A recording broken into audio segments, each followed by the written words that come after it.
Hey everybody, this is Oleg. Welcome to Real Estate with Oleg show. This is episode number 1. Every Wednesday I'll be putting one video on the Facebook, on YouTube, and I'll be putting audio on the podcast so you can listen to it, not only watch it. And sometimes I'll be here with an appraiser, with an inspector, with a lender, different professionals in this industry to cover some topics, different questions.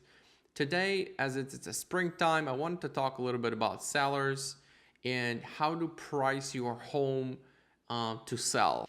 So I want to understand a couple of principles that price is extremely important. It's almost 90% of the sale. The price is extremely important in real estate. It's not like selling a car. Real estate is different. When you sell a car, you put it on a Craigslist or whatever websites, you see it doesn't sell, you take it down, no one ever knows that it was for sale. In real estate, everything is super public. I can go back to see the whole history for last 20 years when somebody tried to sell it, when it was sold, for how much, how long it was for sale. I can see the whole history.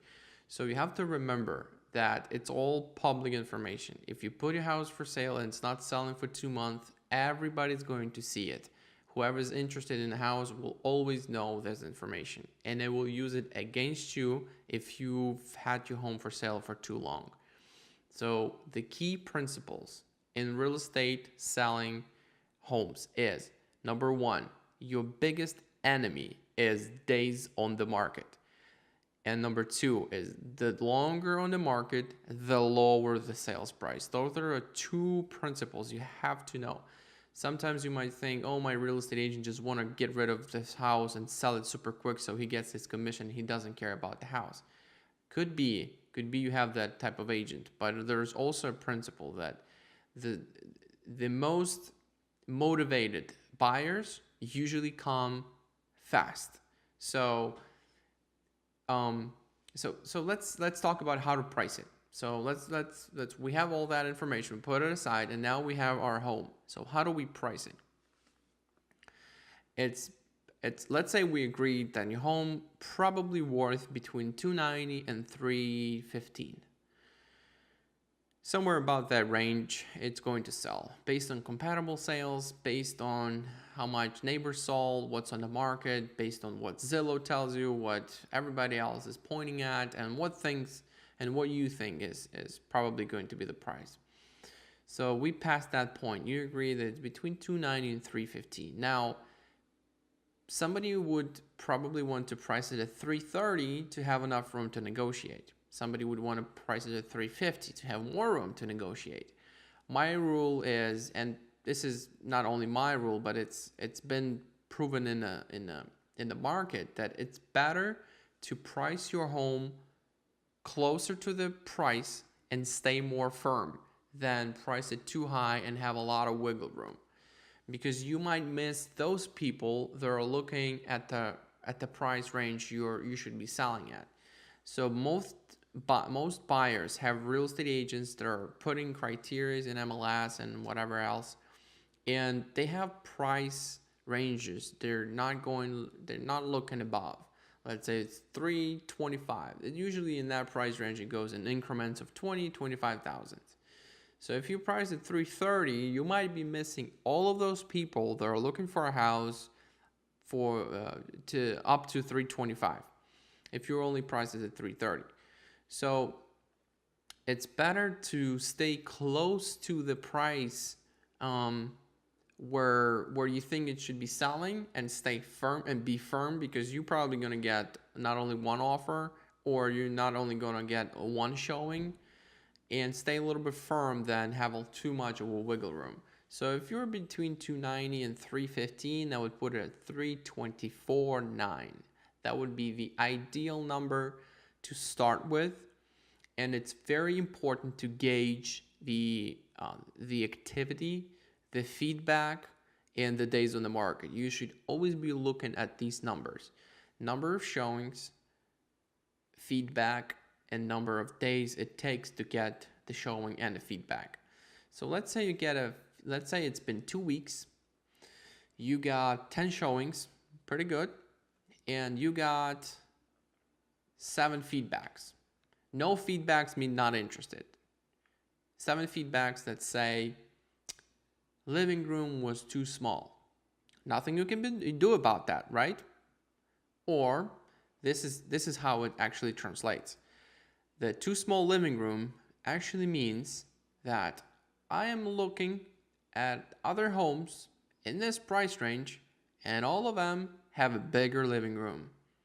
I don't complain about that in those houses. I may complain about something else in those houses, but living room is definitely yours house. Your house has the smallest.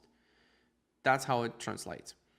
You can't do anything about your living room. You're not going to be breaking walls and expanding the room, but all we can do is improve condition and adjust the price.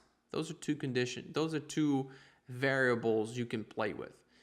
So it means that the size, square footage, and your living room size is actually in the price range where people don't complain. Sometimes it's a magic when you just change the price a little bit and all of a sudden all complaints are disappear. All bad feedbacks are no longer a problem. Nobody complains about the living room anymore because they don't compare to a bigger one. That's the size they're looking at. So, and also, if it's only one feedback like that, it's okay. But if you start getting other people saying the same thing, that's what it actually means. So let's say the 2 weeks pass by, 3 weeks pass by, you're not getting any offers. You're getting showings, but no offers. So that means you're a little bit higher. You have a chance to just stay on the market and just wait. Maybe somebody will come and offer, or you can just adjust a little bit. The no activity and activity means a lot. If there's no activity at all, the price is off the alignment. It's not aligned with the area. The price is not aligned with the house. But when you're getting activity, it means that you can either wait and offer will come or adjust it and sell it sooner. And remember, the longer the house is on the market, the lower the price will be when you actually get a contract from the qualified buyer. Because every time the buyer likes the house, the first question they ask, how long has it been on the market? Why nobody's offering? And it's not because there's something wrong. It's because a lot of people don't want to offend the seller with that offer. Let's say it should be priced at $200,000 and you're asking $250,000. People usually don't feel comfortable offering $200,000 because it's too far. Sellers might think, we are flexible in the price. Why nobody's offering anything? And that's the reason, because the buyers don't want to offend you. So remember, when the house is put on the market, it's like an auction. The higher bidder wins. If the seller already puts his bid, my bid is this much. Anybody beat me? No buyers beat you. The house is yours. The higher bidder always win. So when house doesn't sell, it means that the highest bidder is a seller. So just to summarize the whole thing about selling and and correctly pricing the house, stay closer to the sales price you think it's going to sell at. Stay more firm. Don't adjust too much. Remember, the days on the market are super important, and also the marketing itself is also very important. Not only just putting on the market, but sending out invitations, doing the brokered opens, open houses, flyers, different Facebook advertisements and videos. That's all important, very important nowadays.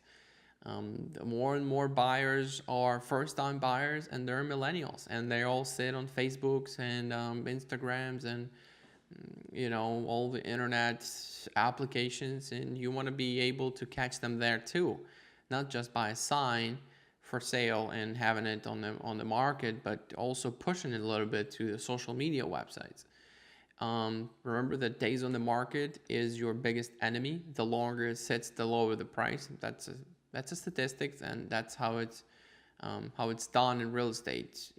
You can't just remove it off the market and nobody sees it. It's a public information, and everybody will see that you were on the market 3 months ago for 100 days. You took it off, and now you're trying to sell it again. Why didn't it sell before? And timing as well. Timing is important. Spring is the best. Then there goes the summer, and end of fall is a little slower. Beginning of winter is a little slower, but then after New Year's, January 15th, back up. So I think that's it for today's episode. I will conclude this first episode. Hope you liked it. If you have any ideas for me on the video topics, just put them in the comments below, and I'll make sure I cover that topic too. So until next week, thank you so much, guys. Bye-bye.